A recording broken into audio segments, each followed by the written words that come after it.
For 30 years, I was the quiet shadow in my family's estate, folding their laundry and absorbing their casual cruelty.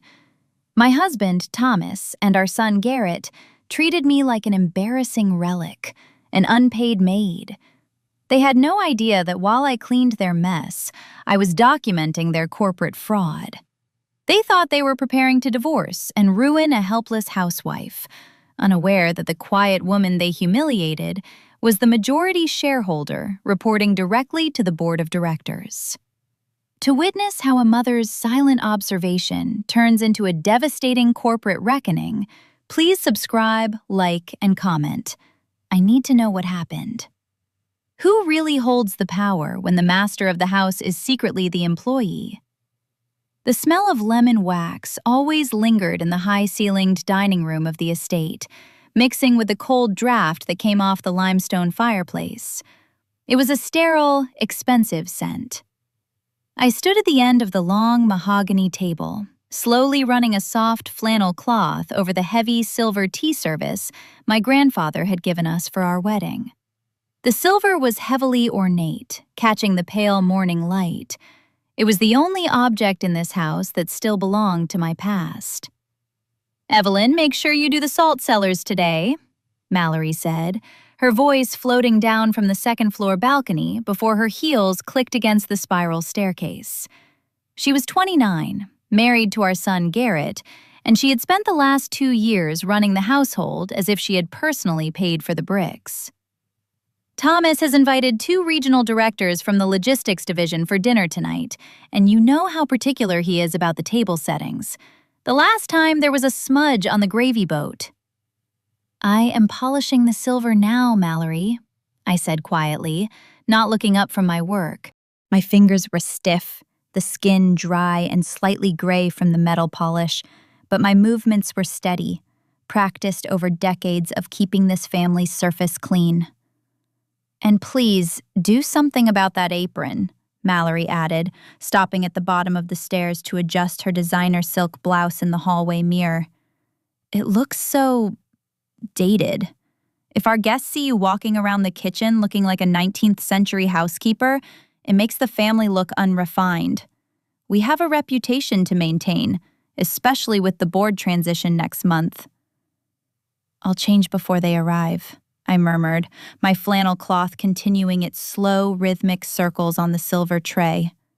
Rub, circle, lift. She didn't answer. She let out a soft, dismissive sigh, her attention already consumed by her tablet as she walked toward the sunroom. In her mind, I was simply part of the architecture, a silent domestic utility that kept the floors clean and the coffee hot, completely devoid of thoughts, feelings, or memory. They had forgotten that 30 years ago, before the company was named Garrity Logistics, it was a 2-truck operation running out of a gravel yard on Route 9. My husband, Thomas, drove the rigs, and I sat at a metal desk in our freezing kitchen, managing the payroll, the tax filings, and the shipping manifests. I had built the administrative spine of the business with my own hands while Garrett slept in a portable playpen beside my desk. But as the company grew into a multi-million-dollar regional empire, my presence became inconvenient. Thomas wanted a wife who looked like his new executive circle. Garrett wanted a mother he could present to his private school friends without embarrassment. So, slowly, surgically, they began to push me out of the frame. They hired a maid, then a chef, and when I refused to sit in the living room like a piece of unused furniture, they simply stopped speaking to me. They stopped inviting me to the corporate dinners. Eventually, they stopped introducing me as the co-founder, letting guests assume I was merely the quiet, eccentric relative who preferred to handle the housekeeping. By 5 o'clock, the house had gone quiet, the heavy, suffocating silence of anticipation settling over the rooms. The front doors opened, and the deep, arrogant voices of Thomas and Garrett echoed through the marble foyer. They were laughing, that loud, performative laughter men use when they believe they have successfully conquered a room. I stood in the butler's pantry, quietly arranging the thin porcelain cups on the silver tray. Through the leaded glass window of the pantry door, I could see them. "The merger is practically locked, Dad," Garrett was saying, his leather briefcase swinging from his hand. He was 31, with his father's broad shoulders and that same entitled, unearned confidence. "Once the board votes on the restructuring next Tuesday, we can bypass the family trust entirely. We won't need her signature for the asset transfer to the Shell Holding Company." "We need to make sure she doesn't get wind of it before the vote, Garrett," Thomas said, his voice dropping into a low, clinical register as he poured himself a glass of whiskey from the bar. At 59, Thomas was still handsome, but his eyes had turned hard, the color of wet slate. "If she realizes we're liquidating her original shares to fund the offshore transition, she could try to block the proxy. We need her quiet for another 7 days." "She's 70% checked out anyway," Garrett chuckled, taking a sip from his father's glass. "She spends all day polishing silver and folding sheets. She doesn't even read the mail, Dad.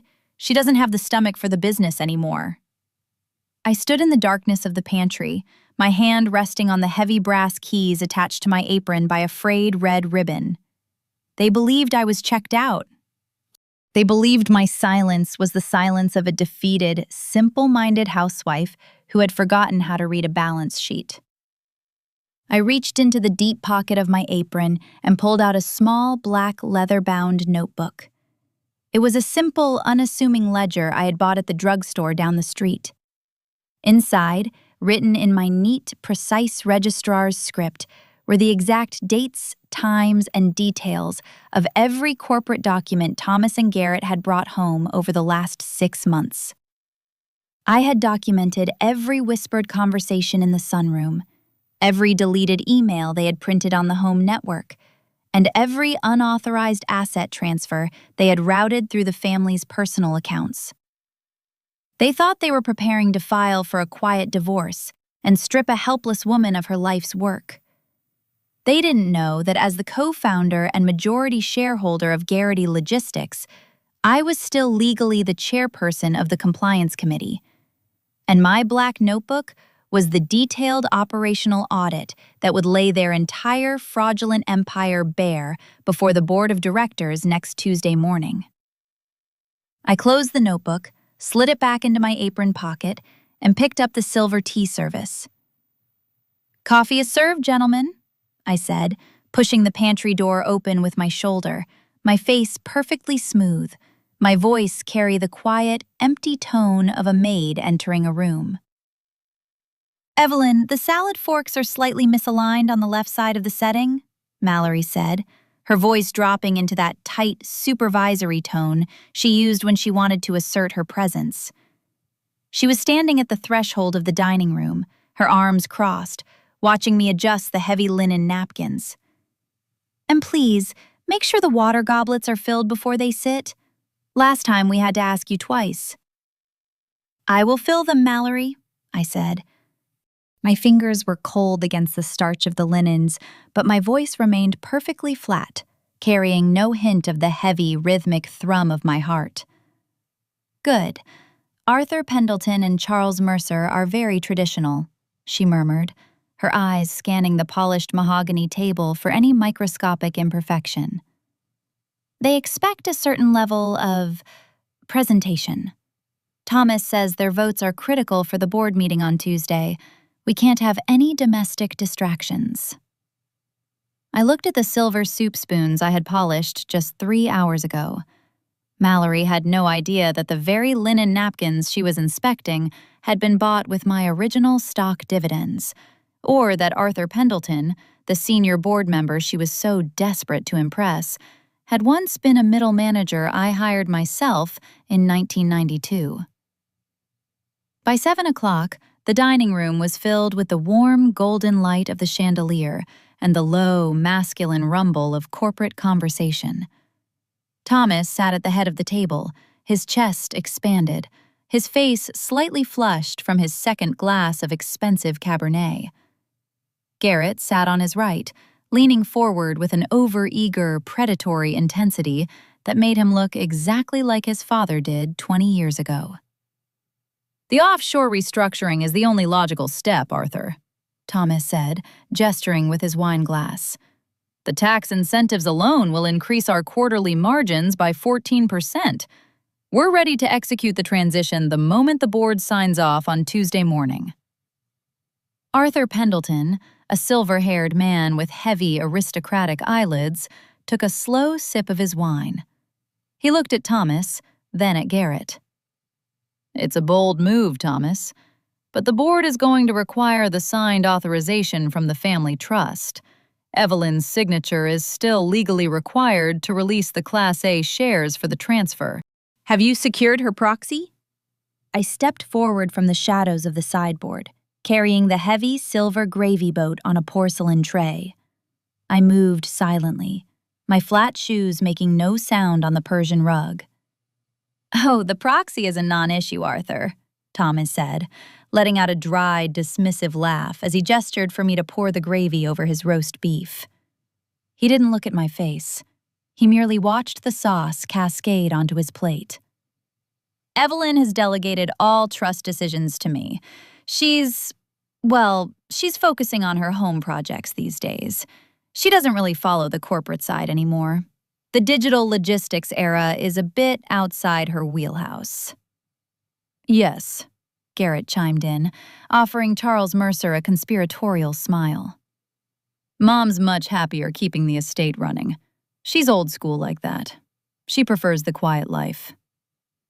I stood right beside my husband, the heat of his shoulder radiating through my apron. I could smell his expensive cologne, the whiskey on his breath, and the heavy metallic tang of the silver gravy boat in my hands. "Evelyn," Thomas muttered, his voice dropping into a sharp, dismissive whisper without his head turning. "More gravy for Charles. And please, check the kitchen. The carrots were slightly cold." "Of course, Thomas," I said softly. I walked back into the kitchen, the heavy oak swinging door closing behind me with a soft, padded sigh. I set the gravy boat on the stainless steel counter. My hands were perfectly steady. I pulled the black leather notebook from my apron pocket, my pen scratching quickly across the ruled paper under the bright, fluorescent light of the pantry. 1924. Thomas Garrity verbally confirmed to board members Arthur Pendleton and Charles Mercer that he intends to bypass the family trust proxy requirements on Tuesday, October 14th. Garrett Garrity confirmed knowledge of the asset transfer. I closed the notebook and slid it back into my pocket. They had spent so many years treating me like a piece of household utility that they had forgotten I had ears. When you treat someone like a piece of furniture, you speak in front of them as if they are made of wood. They had discussed their tax evasion, their shell companies, and their plans to liquidate my father's original land holdings right in front of me, entirely unaware that the woman pouring their wine was compiling their indictment. At midnight, the house was finally silent. The guests had gone, and the heavy front doors were locked. Upstairs, I could hear the faint, muffled hum of Thomas's television from the master bedroom, the room he had moved into alone 3 years ago, leaving me in the small guest alcove down the hall. I sat at the small wooden desk in my pantry, the brass keys on the red ribbon resting beside my black notebook. I turned on the single, low-wattage desk lamp. My private phone, a secure model I kept hidden beneath the clean linen sheets in the laundry room closet, vibrated on the desk. The screen showed an incoming call from a number I knew by heart. I answered it on the second ring. "Evelyn?" "Mrs. Garrity," a woman's voice said, professional, crisp, and quiet. It was Sarah Jenkins, the lead compliance officer for the external auditing firm I had quietly hired 6 months ago. "We've analyzed the transaction logs you retrieved from Thomas's home office computer last night. The wire transfers to the Cayman account match the corporate negligence patterns we suspected. If you present this to the board on Tuesday, they will have no choice but to call for an immediate vote of no confidence." "I have more than the logs, Sarah," I said, looking at the black notebook in front of me. "I have their verbal confirmation of intent. I have the names of the board members they are attempting to compromise." It's a complete collapse, Mrs. Garrity, Sarah said, her tone turning serious, almost hesitant. But you realize, once this is filed, Thomas and Garrett will face immediate federal scrutiny. There will be no quiet divorce. They will lose everything. I looked out the small pantry window at the dark, sprawling gardens of the estate. They built this house on my silence, Sarah, I said softly, my voice carrying the cold, absolute finality of a woman who had finally run out of patience. It's time to see how it stands when I speak. The morning mist lay thick over the manicured lawns of the estate, clinging to the boxwood hedges like a damp shroud. By 6:30, the kitchen was cold, the only sound the low, mechanical hum of the sub-zero refrigerator and the drip of the espresso machine. I stood at the marble island, quietly packing Garrett's lunch.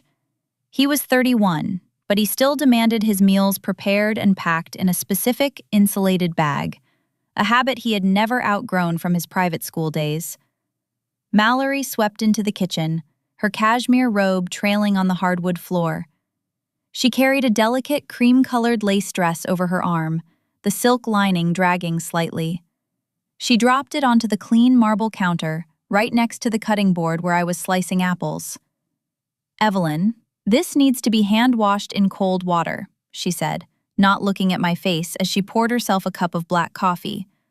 "Don't put it in the machine. The last time you did the delicates, the trim on my silk camisole looked frayed. You really need to be more mindful. It's not as if you have a demanding schedule." "I will wash it by hand, Mallory," I said. I looked at the lace. It was French Chantilly, costing more than my first 3 months of mortgage payments on our old bungalow. I had co-signed the original loan for the boutique that imported it, a small business Garrity Logistics had quietly acquired 10 years ago. "And when you're done," Mallory added, tapping her manicured nails against her ceramic mug, "could you run down to the dry cleaners in the village? Garrett needs his gray suit pressed before his noon meeting with the auditors. He says his father is hovering today and he wants to look executive." "I'll go as soon as the kitchen is clear," I said. Thomas walked in then, his phone pressed to his ear, his face tight with that familiar, aggressive concentration he wore when he was trying to squeeze a competitor.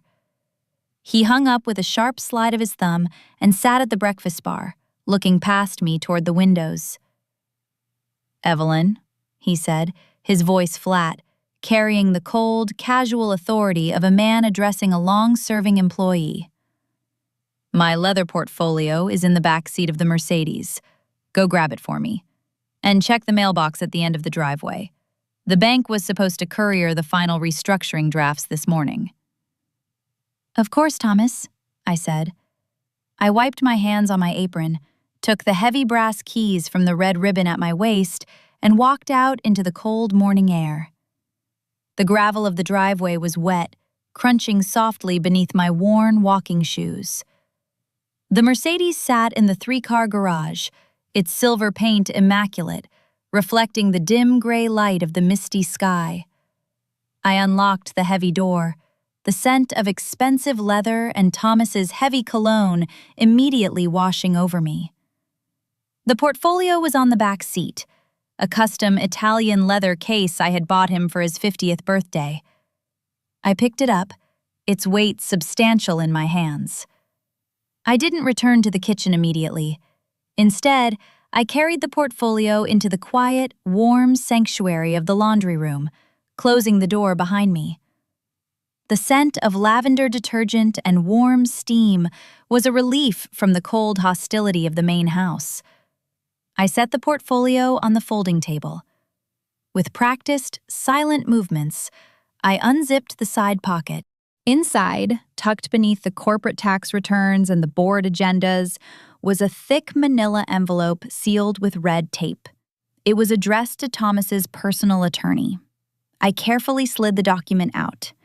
Across the top of the first page, in bold, clinical type, were the words, "Dissolution of marriage and marital settlement agreement between Thomas A. Garrity and Evelyn M. Garrity." I turned to the final page. The document was dated October 15th, next Wednesday, the day after the board meeting. The agreement was a masterpiece of legal erasure. It proposed a settlement that was practically insulting. A small two-bedroom condominium in the outer suburbs, a meager monthly stipend that would barely cover my medical insurance, and a complete relinquishment of all my rights to the Garrity family trust and company shares.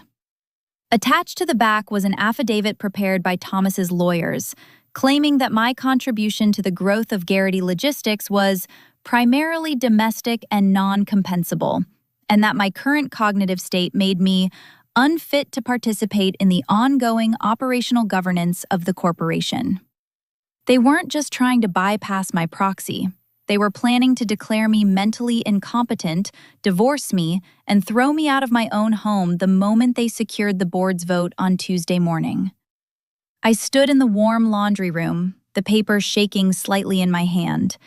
The pain didn't sting. It was a cold, crystallizing freeze that settled deep into my marrow. For 30 years, I had accepted their silence. I had accepted their dismissals, their fake kindness, and the small daily humiliations of being treated like a servant in my own home. I had done it because I believed, in some fragile maternal corner of my heart, that Garrett would eventually remember who I was. But looking at the legal document in my hand, I realized the truth. They didn't see a mother. They didn't see a wife. They saw an obstacle, a piece of outdated machinery they needed to decommission and discard. I pulled my secure phone from my pocket and snapped a clear, high-resolution photograph of every page of the divorce agreement, ensuring the date and the attorney's signature were perfectly legible. I slid the document back into the portfolio, zipped it closed, and smoothed down my apron. The grandfather clock in the hallway struck 8 as I walked back into the kitchen, setting the leather portfolio on the counter next to Thomas's coffee cup. "Here is your portfolio, Thomas," I said, my voice quiet, carrying the smooth, empty tone of a woman who had finally stepped completely behind the curtain. The courier envelope from the bank was not in the mailbox. Thomas didn't look up from his phone. He grabbed the portfolio, his fingers brushing mine briefly, cold and indifferent. "All right. Go wash Mallory's dress now. We have a busy day." "Yes, Thomas," I said softly, reaching into my pocket to touch the cold, hard edge of my black notebook. "I'll make sure everything is clean." The afternoon sun beat down on the brick terrace of the estate, casting long, sharp shadows through the white columns of the pergola.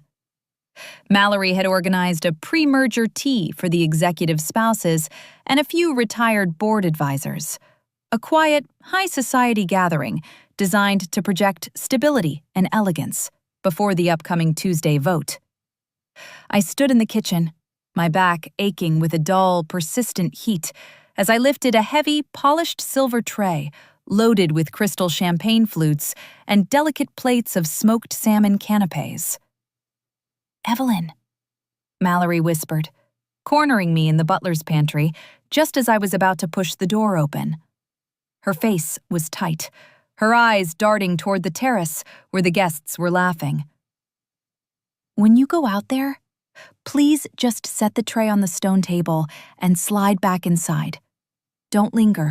And if anyone asks you a question, just nod and say, 'The caterer is handling the details. We want to keep the service seamless. We don't need any domestic confusion.'" "I understand, Mallory," I said. My fingers were stiff around the cold silver handles of the tray. I wore my plain gray dress and the white apron, the brass keys at my waist letting out a tiny metallic clink with every step. To Mallory's guests, I was simply the hired help, an anonymous older woman brought in to carry the heavy things so their silk dresses wouldn't get stained. I pushed the heavy oak door open and stepped onto the sun-drenched terrace. The air was filled with the scent of expensive perfume, warm stone, and the high-pitched, performative chatter of the country club crowd.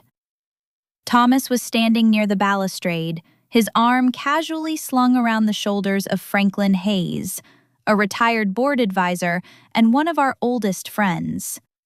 Franklin had been the director of the regional shipping port back in 1994, the man who had given Garrity Logistics our first major break. As I set the heavy silver tray onto the stone table, my knees flared with a sudden, sharp pain. I hesitated for a fraction of a second, adjusting my grip on the silver. Franklin turned his head at the sound. His eyes, sharp and clear behind his wire-rimmed glasses, drifted from the tray, up my white apron, and finally settled on my face. "Evelyn?" Franklin's voice was loud, cutting through the polite murmur of the crowd. He stepped away from Thomas, his hand reaching out to touch my arm. "My God, Evelyn, is that you? I haven't seen you since the 20-year corporate anniversary." The entire terrace went dead silent. Mallory's glass paused halfway to her mouth. "Hello, Franklin," I said, offering him a small, quiet smile. "It's good to see you." Before Franklin could say another word, Thomas stepped between us, his movements swift and practiced. He placed a heavy, paternal hand on Franklin's shoulder, physically turning him away from me, his face stretched into a warm, pitying smile. "Ah, Franklin," Thomas said, his voice dropping into a hushed, conspiratorial register that was entirely audible to everyone on the terrace. "Yes, Evelyn likes to keep busy around the estate. Well, we try to keep things very simple for her these days. Her cognitive focus has been slipping, you see. It's been hard on the family. But we find that a quiet, structured routine here at home is best for her. We don't like to overwhelm her with guests." "Yes," Garrett added quickly, stepping up to his father's side like a well-trained guard dog. "Mom's memory isn't quite what it used to be, Frank. It's much safer for her if she stays out of the corporate rush. Evelyn, dear." Garrett turned to me, his voice dripping with a fake, patronizing gentleness that made my skin crawl.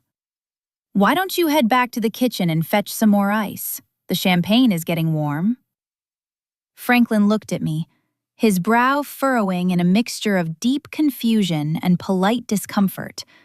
He knew me as the sharp, detail-oriented accountant who had negotiated our first commercial contracts. But looking at my plain gray dress, my stained apron, and the pitying, defensive faces of my husband and son, he simply nodded, accepting the lie. "Of course," Franklin murmured, his eyes dropping to the floor. I understand, Thomas. It's a difficult thing." "We manage, Frank," Thomas sighed, patting his arm. "We manage." I stood there for 3 long seconds, holding the empty silver tray against my apron. I looked at my husband. I looked at my son. The physical environment, the beautiful, sprawling terrace, the expensive crystal, the warm autumn sun, suddenly felt like a stage set for my execution. They weren't just ignoring me anymore. They were actively, systematically building a consensus among our oldest allies that I was losing my mind. They were preparing the ground so that when they filed the competency papers and divorced me next Wednesday, no one in our social or professional circle would ask a single question. "I'll get the ice, Thomas," I said softly. I turned and walked back into the pantry, the heavy oak door closing with a soft, final thud, shutting out the terrace. I set the silver tray on the counter. My hands were shaking, not from fear, but from the cold, crystallizing clarity of my anger. I sat on my small wooden stool, pulled the black leather notebook from my pocket, and began to write, my pen scratching fiercely across the white paper. October 11th, 1415. On the terrace of the estate, Thomas Garrity made false statements regarding my cognitive health to retired board advisor Franklin Hayes, in the presence of Garrett Garrity and Mallory Garrity. attempted to establish false narrative of mental incompetence to clear path for unauthorized asset liquidation. I closed the notebook. They believed they were writing the final chapter of my life. They had no idea that every lie they told, every public humiliation they inflicted, was simply another page in the evidence locker I was preparing to hand to the federal regulators. The physical boundaries of my life in the estate were shrinking, closing in on me like the walls of a cold stone cellar. On Friday morning, I found Mallory in the library, a large cardboard box at her feet. She was systematically pulling my old, leather-bound accounting ledgers, the ones from the early years when we ran the business out of our kitchen, off the mahogany shelves. These books contained the original, handwritten records of our first client accounts, our first truck purchases, and our first profits. "Mallory," I said, stepping into the room, my voice quiet but firm. "What are you doing with those?" She didn't look up, her fingers busy wrapping the old leather books in cheap packing paper. "Oh, Evelyn, we're redecorating the library. Thomas needs these shelves cleared for his new regional safety trophies and his golf plaques. These old ledgers are just collecting dust. They smell like mold, and honestly, they don't fit the modern executive aesthetic we're going for." "Those are the company's original records," I said, taking a step toward her. "My husband and I kept those books." "Well, everything is digitized now, Evelyn," she said, her voice dropping into that light, dismissive tone she used to end conversations with me. "No one needs 30-year-old paper. I'm having the houseboy carry them down to the damp storage room in the basement. It's much better out of sight." I stood there, watching her pack my history into a cardboard box. It was a visible, physical exclusion, a quiet erasing of my presence from the very rooms I had helped build. I was being moved to the basement, book by book, memory by memory, until there was nothing left of me on the main floor but my apron and my broom. Before I could answer, Thomas came out of his study, his face tight, his reading glasses perched on his nose. He stopped when he saw me standing near the box, his brow furrowing in deep paternal irritation. "Evelyn," he said, his voice flat and warning. "Don't hover. Garrett and I have a conference call with the merger legal team in 10 minutes. We have sensitive SEC draft documents laid out across the desks in the study." "I don't want you going near the study today, Evelyn," Thomas cut me off, his hand reaching out to pull the double doors of the library closed, physically shutting me out of his sight. "With your disorientation lately, we can't risk you misplacing any of the legal folders. Garrett lost a shipping manifest yesterday, and we suspect you might have put it in the recycling. Just stay in the kitchen and focus on the dinner prep. It's much safer." The double doors clicked shut. I stood in the dim hallway, the heavy brass keys at my waist resting cold against my thigh. The emotional distance was absolute now. They had locked the study door, not because they were worried I would misplace their files, but because they couldn't bear to look at the woman they were preparing to destroy. At midnight, the house was dark, the only light the pale blue glow of the security system keypad in the foyer. I stood outside the study door, my feet bare on the cold Persian rug, my ear pressed against the heavy oak wood. I could hear the low, hushed voices of Thomas and Garrett inside. They believed everyone else was asleep. "Did Dr. Gregory Ross sign the preliminary evaluation form?" Garrett's voice was hushed, carrying a nervous, predatory excitement. "Yes," Thomas's deep baritone replied, accompanied by the rustle of heavy bond paper. "Ross signed it yesterday morning. He noted that Evelyn has been showing progressive cognitive decline, disorientation, and an inability to manage her own daily affairs. He recommends a formal conservatorship under my sole direction." "And the board?" Garrett asked. "Will they accept it without a second opinion?" "They have to," Thomas muttered, the sound of ice clinking in his glass echoing through the door.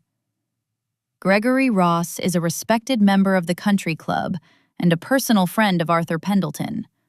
Once the board sees Ross's medical signature, they won't dare question my legal right to sign the trust proxy on her behalf. We'll pass the restructuring resolution on Tuesday morning, and by Wednesday afternoon, the offshore transfer will be complete. And the divorce papers? They'll be served on Wednesday at noon, Thomas said, his voice cold, flat, and entirely devoid of human warmth. She'll be out of the house by nightfall. The condominium on Elm Street is already leased. Her personal effects are already being packed. I stood in the freezing dark of the hallway, my hand gripping my apron pocket. The betrayal was complete, its cold efficiency staggering. Doctor. Gregory Ross was our old family physician, a man who hadn't physically evaluated me in over 3 years, a man Thomas had recently helped secure a prestigious seat on the municipal medical board. They had paid him off to sign my life away, completely unaware that the confused, disoriented woman they were planning to dump in a suburban condo was currently recording every word of their conspiracy. I pulled my secure phone from my pocket, the microphone pressed close to the gap beneath the study door, the digital recording light glowing a soft, steady red in the dark. Dr. Gregory Ross, October 11th, unauthorized medical evaluation, signature without physical consultation, collusion with Thomas Garrity to commit corporate proxy fraud and illegal conservatorship filing. I turned off the recorder and slipped the phone back into my pocket. They believed they had built a perfect trap. They believed they had covered every legal angle, bought every necessary vote, and secured every signature to erase me from the company and the family. They didn't know that on Tuesday morning, when Thomas stood before the board of directors to present his incompetent wife's proxy, the board would not be looking at a medical evaluation.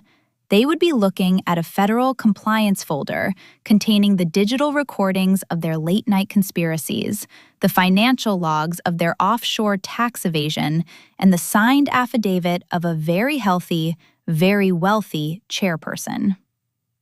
The transition of the kitchen was swift, clinical, and entirely completed without my consent. By Monday morning, the day before the critical board vote, the space had been completely overrun by a high-end catering team and a professional floral designer Mallory had hired. The clean, familiar scent of my lemon wax was replaced by the cloying, heavy fragrance of white lilies and the sharp chemical heat of commercial cooking sternos. "Evelyn, what are you doing in here?" Mallory snapped, turning around from the marble island where the chef was laying out silver hors d'oeuvre trays. Her face was flushed with the manic energy of a hostess who believed her social standing was about to double.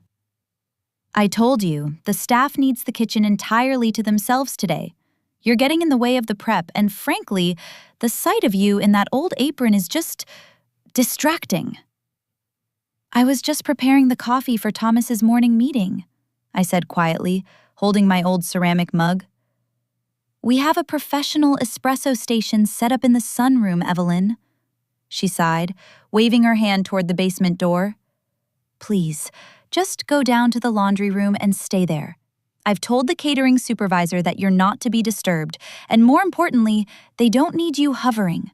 We have a highly specific aesthetic to maintain today." "I understand, Mallory," I said. I turned and walked down the steep wooden stairs into the basement. The air down here was cold, carrying the damp limestone scent of the estate's original foundations and the chemically sweet smell of laundry detergent. The only light came from a single, bare bulb hanging from the low ceiling, casting long, skeletal shadows across the concrete floor. Before I could even sit on my wooden stool, the basement door at the top of the stairs banged open. Garrett descended the steps, his leather shoes clattering loudly on the wood. He carried 3 heavy cardboard boxes, his face flushed and sweating from the effort. "Mom," he said, panting as he dropped the boxes onto my clean folding table, sending a cloud of lint and dry paper dust into the air. "The high-capacity office printer in the study is jammed, and the technician can't get here until Tuesday afternoon. I had to route the final board packets to the industrial laser down here." I looked at the boxes. They were filled with thousands of unbound, double-sided corporate sheets. "I need you to manually collate and bind these 50 folders," Garrett said, not looking at my face as he wiped his damp forehead with his sleeve. "They have to be in the exact order of the agenda. The board members need them in their hands at 9 o'clock tomorrow morning. Don't mess up the page numbers like you did with the tax files last month." "My fingers are quite stiff today, Garrett," I said softly, looking at my dry, worn knuckles. "The basement is cold." "Just put on a sweater, Mom," he muttered, already turning back toward the stairs. He didn't offer to bring down a space heater. He didn't check to see if I had water or if I had eaten lunch. He treated me with the same cold, functional indifference he would show to a broken piece of office machinery. "We don't have time for delays. This merger is worth $40 million. Just get it done." He disappeared up the stairs, the heavy door slamming closed with a sharp, echoing bang that rattled the light bulb above my head. I stood in the cold, damp basement, the silence settling over me like a heavy blanket. I pulled my gray wool shawl tighter around my shoulders. I sat at the wooden folding table and pulled the first stack of papers toward me. My fingers were cold, my back aching from the draft that swept beneath the garage door, but as I began to slide the sheets into order, my eyes focused on the numbers. Garrity Logistics, LLC, audited financial statement, Q3. As the original accountant who had built the company's first ledger, I read the balance sheet with a clinical, instinctive clarity. It took me less than 3 pages to find the fraud. Thomas and Garrett had listed our primary logistics fleet on Route 9 twice, once under the legitimate operational assets of Garrity Logistics, and a second time under the asset list of the offshore shell company Garrity Global Ltd. In the Cayman Islands. It was a massive, illegal double counting of assets designed to artificially inflate the company's valuation by $12 million to trick the merger partners into a higher buyout rate. It was bold, arrogant, and entirely criminal. I sat in the dim light of the single bulb, the cold of the concrete floor seeping through my shoes, and let out a soft, dry laugh. They had locked me in the basement to keep me out of sight, entirely unaware that they had handed me the very smoking gun I needed to dismantle their lives. They believed I was too simple-minded, too disoriented to understand what I was looking at. I carefully collated the pages. I aligned the margins, pressed the heavy plastic bindings into place, and sealed 50 copies of their own indictment with my own hands. Every folder I completed was another brick in the wall that was about to close around them. I pulled my secure phone from my pocket and snapped crisp, high-resolution photographs of the double-entry pages, ensuring the audited serial numbers of the trucks were perfectly visible. I sent the files directly to Sarah Jenkins. "We have the double entry, Sarah," I whispered into the receiver, the hum of the washing machine hiding my voice. "My God, Evelyn," she gasped on the other end. "That's securities fraud. If the SEC sees this, Thomas and Garrett won't just be removed from the company, they'll be facing federal prison." "I know," I said, looking up at the wooden ceiling, where I could hear the faint, muffled footsteps of the caterers preparing the victory dinner. "Let the board meeting proceed. I'll deliver the packets myself." The weight of the 3 cardboard boxes was substantial, the heavy paper corners digging into my bruised forearms as I carried the completed board folders up the steep basement stairs. My knees burned, a sharp, white-hot heat flaring with every step, but I kept my grip tight. When I reached the kitchen, the warmth of the room and the rich, expensive scent of roasted beef tenderloin and red wine hit my face like a physical blow. Mallory was standing near the double ovens, reviewing the plating with the catering manager. She turned when she heard the heavy door click, her eyes immediately scanning my disheveled hair, my gray wool shawl, and the dirty cardboard boxes in my arms. "Oh, just set those in the foyer, Evelyn," Mallory said, her voice dropping into a tight, hushed whisper so the catering staff wouldn't hear her. Garrett will check them later. And then, please, go straight back down to your room. Thomas and Garrett are in the dining room having a private family toast to celebrate the merger, and it's best if we don't have to explain your state to the staff. I have not eaten dinner, Mallory, I said softly, setting the boxes on the floor. Well, don't pick at the catering, she hissed, her eyes wide with a frantic, superficial panic. Everything is counted per head. There is some leftover cold chicken salad in the plastic container from Saturday in the refrigerator. You can eat that in the laundry room. We really don't need you hovering in the kitchen while the plates are going out. I looked past her into the dining room. Through the leaded glass doors, I could see Thomas and Garrett sitting at the mahogany table, their crystal champagne flutes clinking under the warm glow of the chandelier.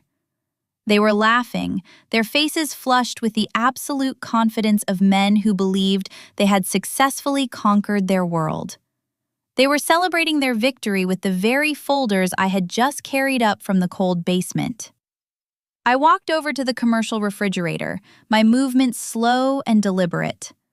I pulled out the small, clear plastic container of Saturday's chicken salad. The mayonnaise had separated, leaving a thin, yellowed oil at the bottom of the plastic. A young catering girl, no older than 20, was standing nearby, holding a warm, gold-rimmed plate of beef tenderloin garnished with rosemary. She looked at the separated chicken salad in my hand, then at my worn apron and my bruised knuckles, and her face softened into a look of pure, agonizing pity. "Ma'am," the girl whispered, stepping closer to me, her voice trembling slightly. I can slip you a plate of the tenderloin. We have a few extra portions in the warming oven. You shouldn't have to eat that." "We have a schedule to maintain, please," Mallory sharply corrected the girl from the island, her voice freezing. "The appetizers need to go out immediately. Evelyn has her own dietary routine. Please focus on the dining room." The young girl's face went red with embarrassment, and she quickly looked down, carrying the warm plate toward the dining room doors. She had no idea that the housekeeper she was pitying owned the very company that had hired her catering firm. "It's all right," I said softly to the girls retreating back. "I prefer the quiet." I carried my plastic container down to the laundry room, closing the door behind me. I sat on my wooden stool under the single hanging light bulb, eating the cold, dry leftovers with a plastic fork. The steady mechanical hum of the washing machine was the only sound. The raw, visible neglect was complete. They had stripped me of my home, my family, and my seat at the table. They had reduced me to a shadow that ate their scraps in the basement while they toasted their success on the main floor. But as I sat in the cold, I felt no pain, no resentment, only a profound, clinical detachment. I pulled my secure phone from my pocket. The screen lit up with a single, silent notification from Sarah Jenkins. "Compliance directives secured. The Securities and Exchange Commission has formally accepted the operational audit. The Board of Directors has been secretly notified of an emergency chairperson's executive session at 9 a.m. tomorrow morning, prior to Thomas's merger vote." Thomas and Garrett believed that tomorrow morning was their coronation. They believed they would stand before the board, present my cognitive evaluation, signed by Dr. Ross, sign the proxy on my behalf, and finalize the merger. They had no idea that the board would not be voting on a merger. They would be voting on an emergency resolution to strip Thomas and Garrett of their executive power, liquidate their shares to cover the fraud penalties, and refer their files directly to the federal prosecutors. I closed the plastic container and set it in the trash bin. I took my father's heavy brass keys on the red ribbon and laid them on the folding table next to my black leather notebook.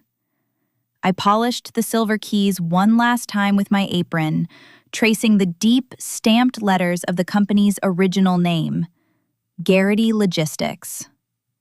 Tomorrow was Tuesday, and the quiet maid of the house was finally going to call the meeting to order. Tuesday morning arrived with a sharp, frost-tinged wind that rattled the copper downspouts of the estate.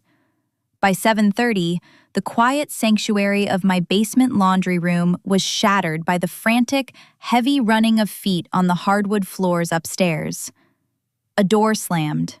Then, Thomas's voice rose in a high, uncharacteristic pitch of pure executive panic. "Garrett, where is the signed resolution draft? The one from the bank courier. It's not in my leather portfolio." "I don't know, Dad," Garrett screamed back from the hallway. "I thought you had it. Mallory, did you move the blue folder off the kitchen island?" "I didn't touch your folders, Garrett," Mallory shrieked, her heels clicking frantically as she ran between the rooms. "We have 40 minutes before the town car arrives. The board members are already checking into the downtown high-rise." I sat on my wooden stool, quietly sipping my tea from a plain white ceramic mug. The kitchen upstairs was in a state of absolute chaotic tailspin. For 5 years, they had treated my organizational skills as mindless house cleaning, a menial chore they could dismiss. Now, on the most important morning of their corporate lives, they were realizing that they didn't even know where their own documents were because they had never taken the time to look. The basement door burst open. Garrett stood at the top of the stairs, his silk tie crooked, his face flushed and slick with sweat.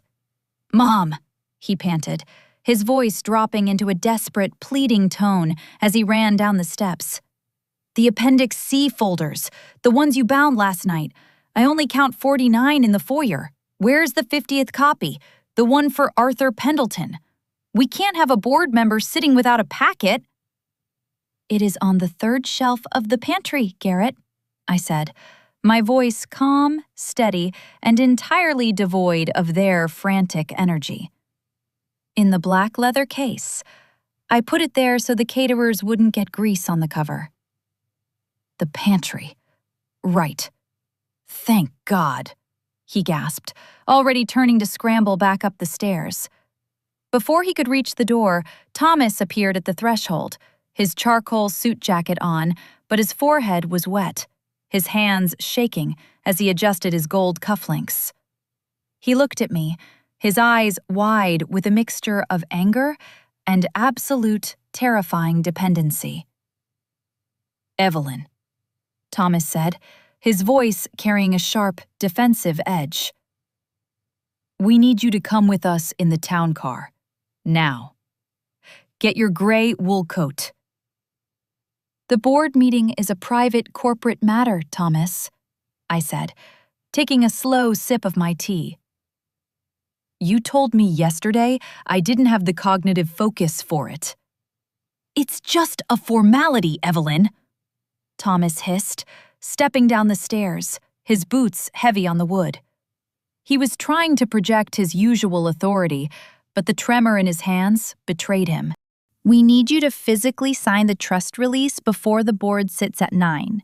Dr. Gregory Ross will be waiting in the executive anteroom to assist you with the signature.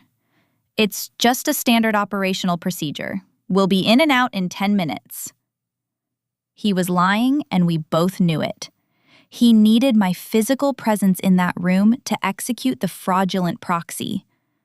Under Dr. Ross's signed evaluation of my cognitive decline, Thomas was going to present me to the board, claim I was incapable of signing myself, and use his sole trusteeship to sign my shares over to his offshore shell company.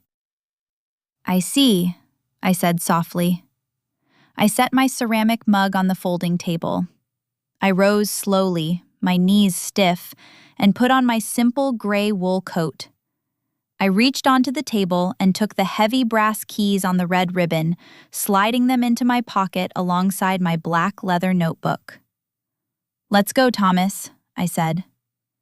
The drive downtown was silent, a suffocating, heavy tension filling the leather-scented cabin of the town car. Thomas sat on my right, his fingers flying across his phone, his chest rising and falling in rapid, shallow hitches. Garrett sat on my left, staring out the window, his knee bouncing rhythmically in a frantic, nervous tick. They didn't speak to me. They didn't look at me. In their minds, I was already gone, a piece of obsolete machinery they were towing to the salvage yard.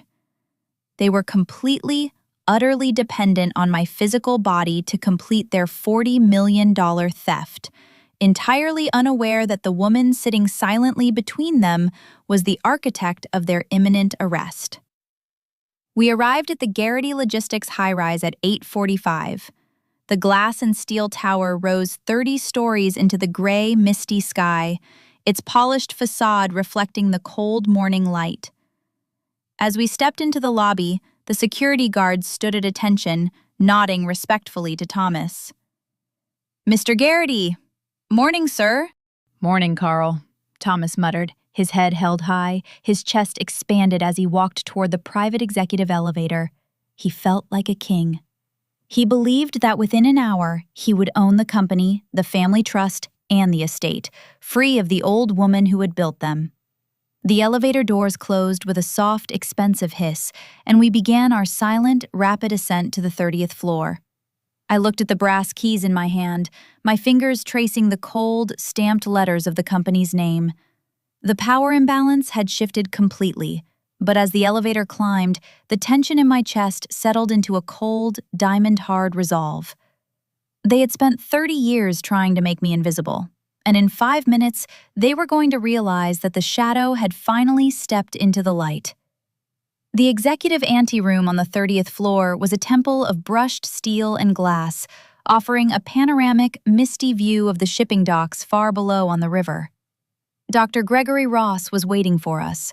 He sat in one of the low leather chairs, wearing a tailored navy suit and a gold Rolex that caught the harsh fluorescent light.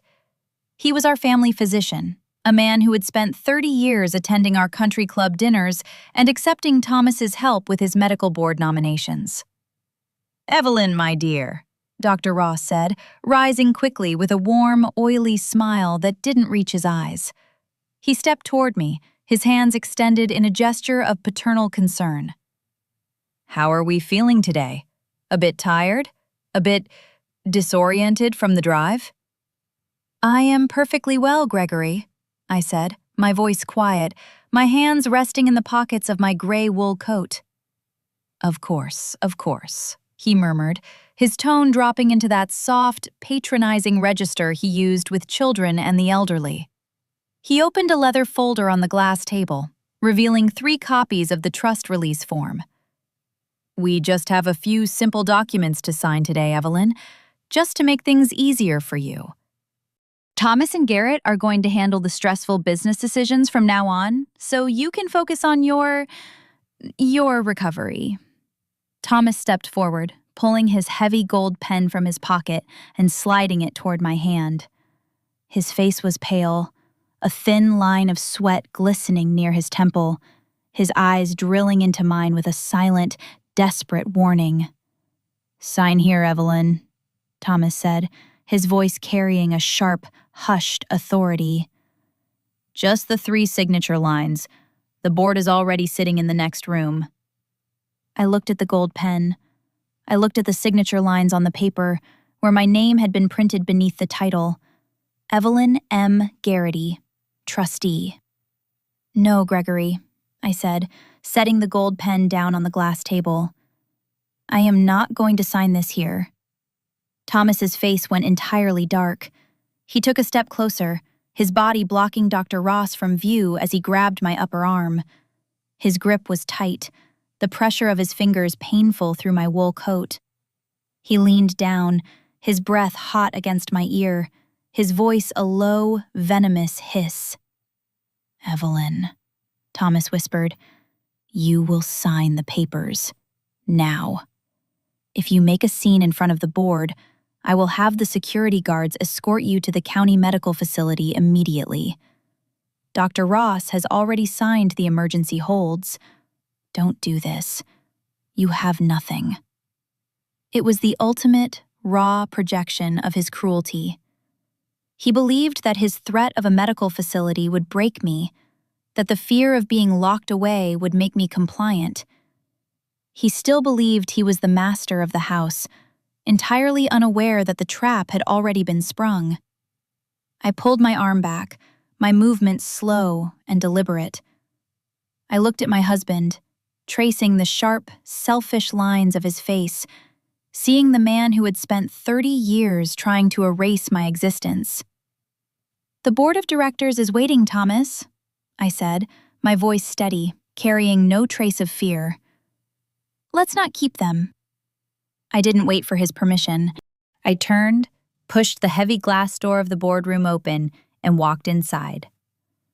The main boardroom was a vast walnut-paneled room dominated by a massive oval table. 12 board members sat in the high-backed leather chairs, their faces serious, their laptops open.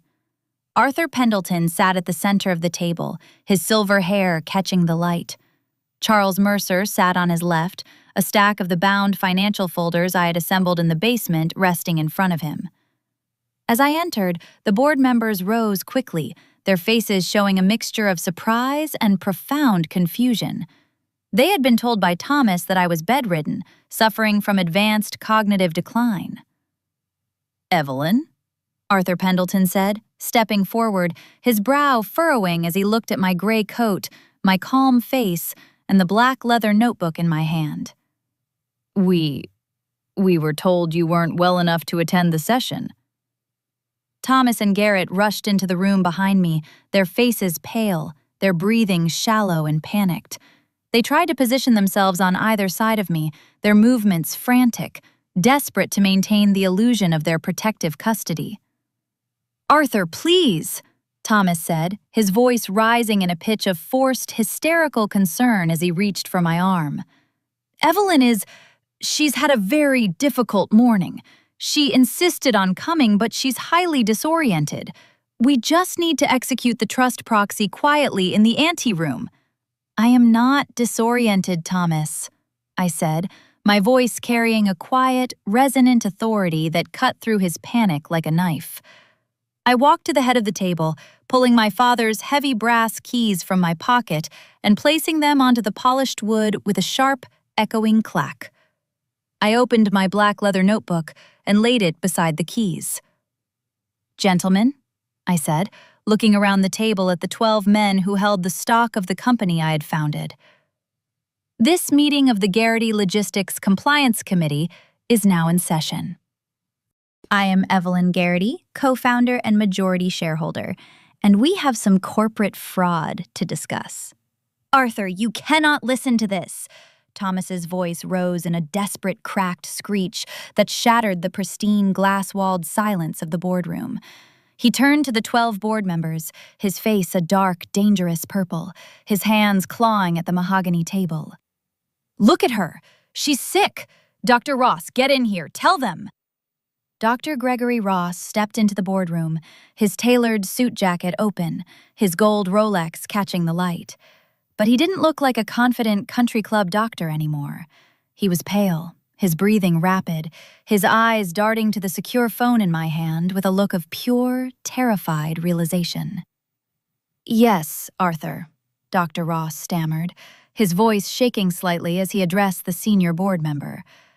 "As her personal physician, I must advise, Mrs. Garrity is suffering from advanced cognitive disorientation. Her memory She is prone to making false, paranoid claims. It is a symptom of her condition. She belongs in a quiet, clinical environment." I didn't raise my voice. I didn't look at Dr. Ross.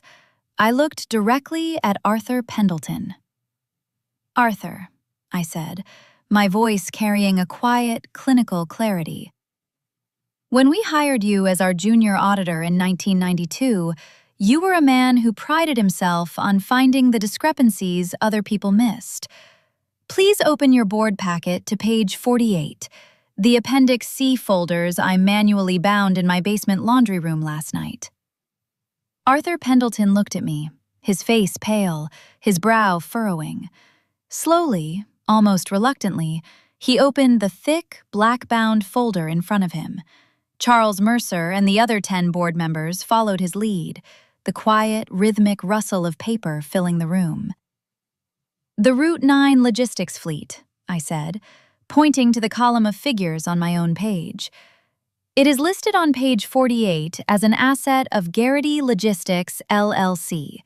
It is also listed on page 62 as an asset of Garrity Global, Ltd. In the Cayman Islands. A $12 million double entry designed to artificially inflate the company's valuation for the merger." The silence in the boardroom was absolute. Arthur Pendleton's fingers stopped on the page. He squinted at the figures, his eyes widening as he looked from page 48 to page 62. "My God," Arthur whispered, his voice barely audible. He looked up, his gaze locking onto Thomas with a look of pure, freezing anger. "Thomas, this is a double entry of our primary transport fleet. This is securities fraud."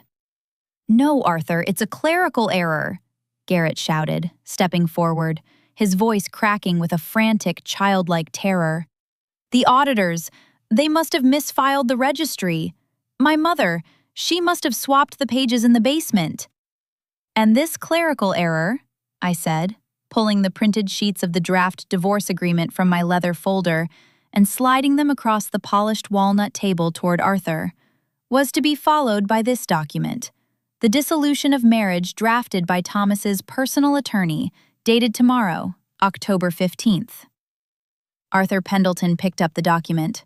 He read the title. He read the date. He read the clause stripping me of my shares and moving me to a condo on Elm Street under the guise of my cognitive incompetence. He slid the papers to Charles Mercer, who read them with a look of profound disgust. The 12 board members looked at Thomas. They looked at Garrett. They looked at Dr. Gregory Ross, who had already stepped back toward the glass doors of the anteroom, his hand on the handle, desperately searching for an exit. "Thomas," Arthur Pendleton said, his voice dropping into a cold, flat register that carried the weight of a corporate death sentence. "You attempted to use this board to execute a fraudulent merger using double-counted assets. And you attempted to use a falsified medical evaluation to strip your co-founder of her legal shares." "Arthur, please," Thomas stammered, his hands shaking so violently he dropped his gold pen onto the table. It rolled across the polished mahogany, coming to a stop against my grandfather's heavy brass keys. Evelyn has been confused. I was trying to protect her. I was trying to protect the company." "You were trying to save your own skin, Thomas," I said softly, closing my black leather notebook with a quiet, final thud. The absolute, crushing silence of the room was complete. Thomas stood at the end of the table, his mouth open, his white shirt soaked with sweat, his entire corporate empire turning to ash before his eyes. He was completely, utterly at my mercy, and he had finally run out of lies to tell. Arthur Pendleton closed his folder. He looked around the table at the other 11 board members, receiving 12 slow, grim nods of agreement. "Evelyn," Arthur said, turning his gaze back to me, his tone carrying a deep, respectful deference. "As majority shareholder and chairperson of the Compliance Committee, how do you wish to proceed?"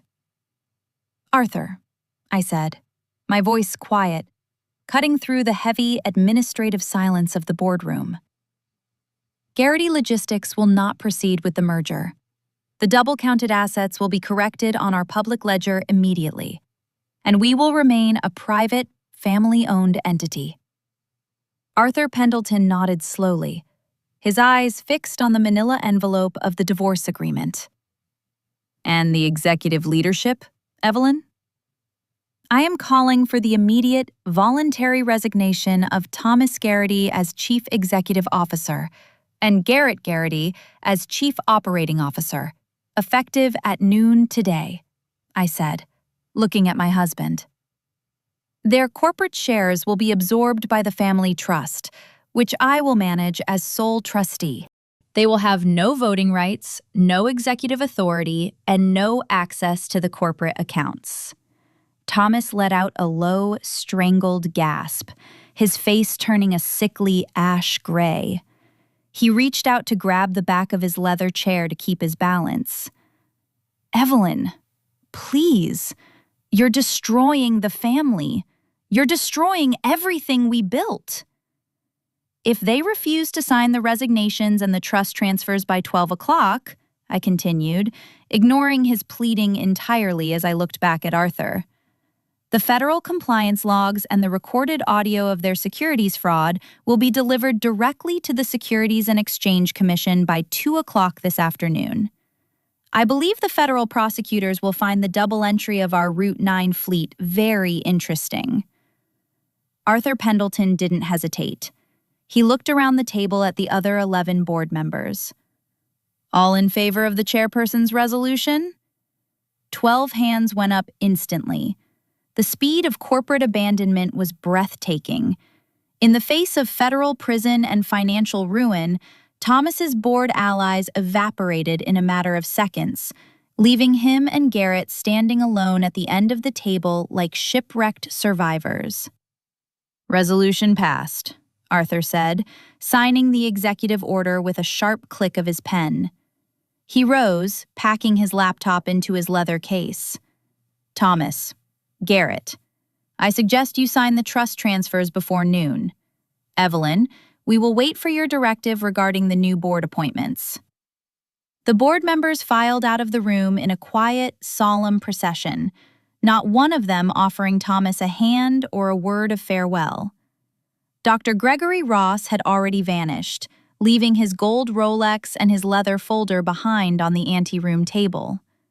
The heavy glass doors closed, leaving only the three of us in the vast, walnut-paneled room. Thomas sank heavily into his executive chair, his head bowing until his forehead touched the polished mahogany table. He was trembling, his hands clenching into fists against his knees. Beside him, Garrett stood frozen, his eyes wide and vacant, staring at the empty chairs of the men who had just stripped him of his title. "Evelyn," Thomas whispered, his voice cracking, completely hollowed out of his usual executive authority. How are we supposed to live? The country club, the cars, the house." "You will live in the estate, Thomas," I said, picking up my father's heavy brass keys from the table and sliding them back into my apron pocket. "But the country club membership is canceled. The Mercedes and the Porsche will be liquidated tomorrow morning to pay for the audit fees. Mallory's decorators will have to find another project." "But the housekeeping," Garrett stammered, looking at my gray wool coat. "Who is going to run the estate?" "You and your father will," I said softly, my voice carrying a cold, absolute finality that made him flinch. "You will perform the actual manual labor to keep the house running. You will sweep the terrace, you will clean the gutters, and you will wash the delicate chantilly lace by hand. You will learn the value of the labor you treated as a symptom of my cognitive decline." They didn't argue. They didn't raise their voices. The psychological collapse was complete.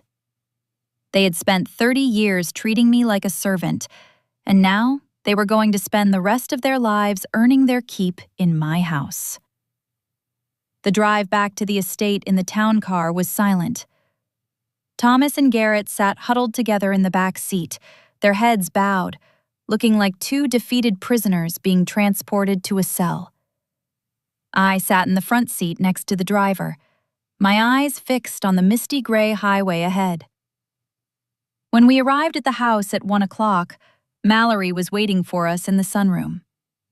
The silver champagne bucket was already set up on the wicker table, the gold foil of the champagne bottle glinting in the pale afternoon light. She had changed into a stunning silk dress, her face bright with a manic, superficial excitement. "Thomas! Garrett!" Mallory cried, running into the marble foyer as the front doors opened. "How did it go? Is the merger finalized? Did the board sign off on the transition?"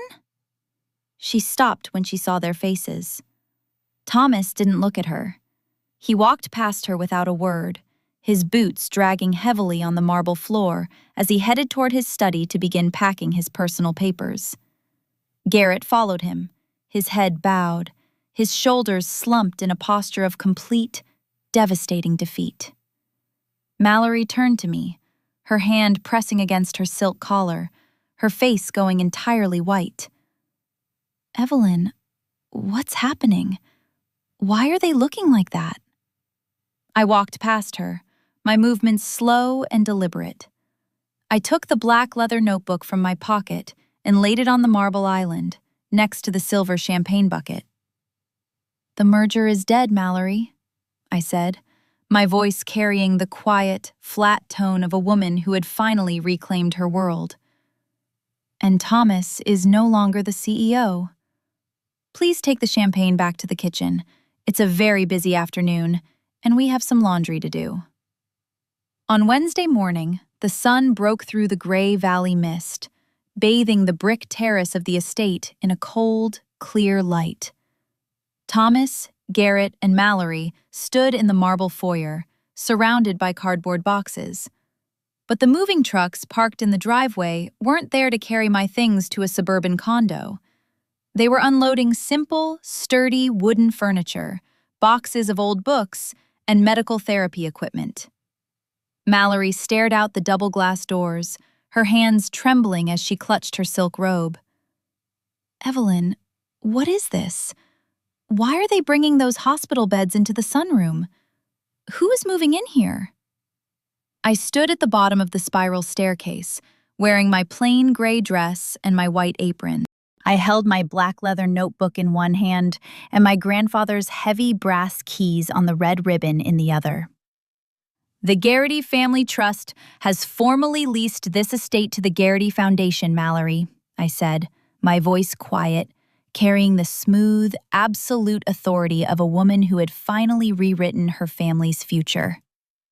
"As of 8 o'clock this morning, this estate is no longer a private residence. It is the Richard and Evelyn Garrity Retirement and Wellness Center for retired logistics workers." Thomas stepped out of his study, his face bloodless, his hair uncombed. He looked at the moving men carrying a heavy oak bookcase past his leather armchairs. A retirement home? For the drivers? Evelyn, you can't be serious. This is our home. You're letting those warehouse workers live here?" "They built this company, Thomas," I said, looking him directly in the eyes. "They spent 30 years driving the rigs in the freezing rain while you sat in your heated office. It is only fitting that they spend their retirement years in the estate their labor paid for." Before Thomas could answer, a sleek sedan pulled into the driveway. Franklin Hayes, our old friend and retired board advisor, stepped out of the car. He wasn't wearing his executive suit today. He wore a comfortable wool cardigan. Behind him, 3 retired long-haul drivers, men who had driven our first Route 9 routes in 1995, climbed out of the car, laughing and carrying their suitcases. Thomas and Garrett shrank back into the shadows of the foyer, their faces burning with a deep, devastating humiliation. Franklin Hayes walked into the marble foyer, his eyes taking in the hospital beds, the moving men, and finally settling on me. He smiled, a genuine, warm look of respect.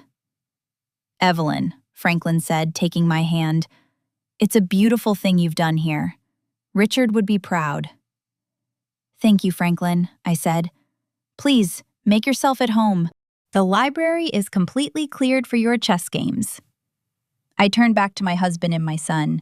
I reached into my apron pocket and pulled out 2 heavy, yellow industrial janitorial vests and 2 commercial mops.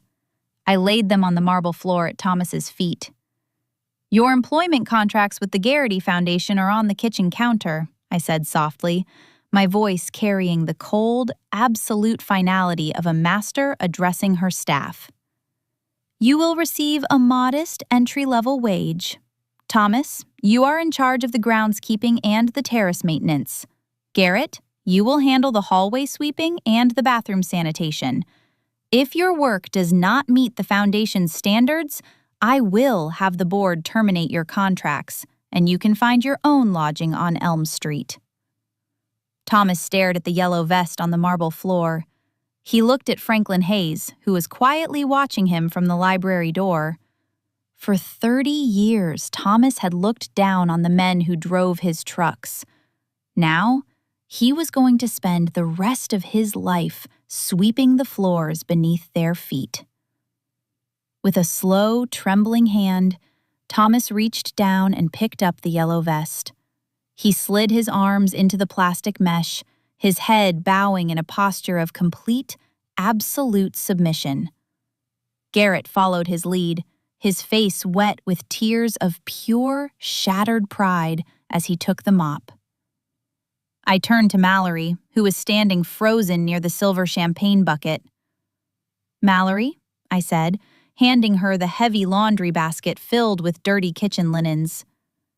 The retired drivers will need fresh sheets and clean towels by 5 o'clock. The industrial washing machine is in the basement. I suggest you start now. The soap is on the top shelf. Mallory looked at the basket. She looked at her delicate silk dress, then at her husband in his yellow janitorial vest, and slowly took the heavy plastic handles. She turned and walked down the steep basement stairs, her heels clicking softly in the damp dark. I walked out onto the sun-drenched terrace, carrying my grandfather's silver tea service. I set the heavy tray on the stone table, pouring a cup of hot espresso into a porcelain mug. Below, on the gravel driveway, Thomas and Garrett were already at work, their mops moving in slow, rhythmic circles under the watchful eyes of the retired logistics drivers. The grandfather clock in the hallway struck 9. They had spent 30 years trying to make me invisible, entirely unaware that the quiet shadow polishing their silver was simply waiting for the clock to strike. And in the quiet, warm light of the terrace, I finally called the meeting to order.